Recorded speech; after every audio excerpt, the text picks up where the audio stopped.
What's your assessment of the progress on these talks so far? And is this the last chance to convince Israel to halt that planned invasion into Rafah? Yeah, I think I feel somewhat optimistic that things are moving in the right direction.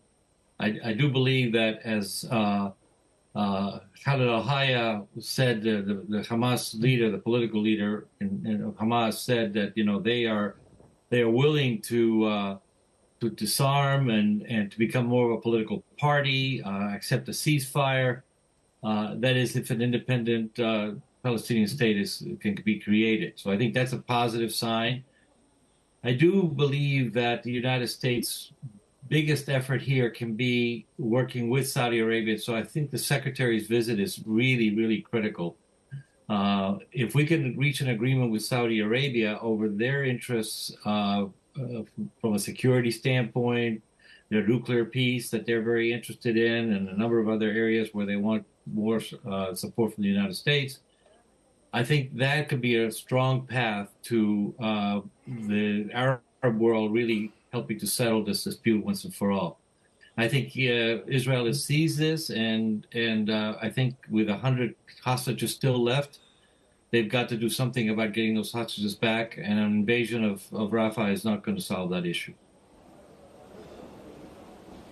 Ambassador, we flagged earlier that the Secretary of State, Antony Blinken, is now arriving in Riyadh. Of course, pressure is mounting on the Biden administration to get a deal done here as we see protests spreading across campuses in the United States. And President Biden also under pressure as a result of this fractured relationship with Israel. What do you think the Secretary of State's first order of business is on the grounds here in Riyadh? And you mentioned the prospects of Saudi normalization. Is that still really on the table at this juncture?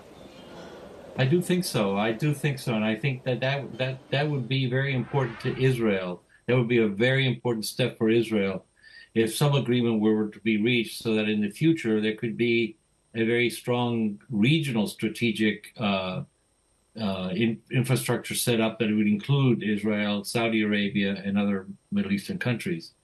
I think the role of Egypt is very important as well. So I do believe that the Saudis are really a key in this particular area, and the Foreign Minister Faisal bin Farhan has been very clear about that. The Finance Minister as well, talking about the economies suffering from all of this.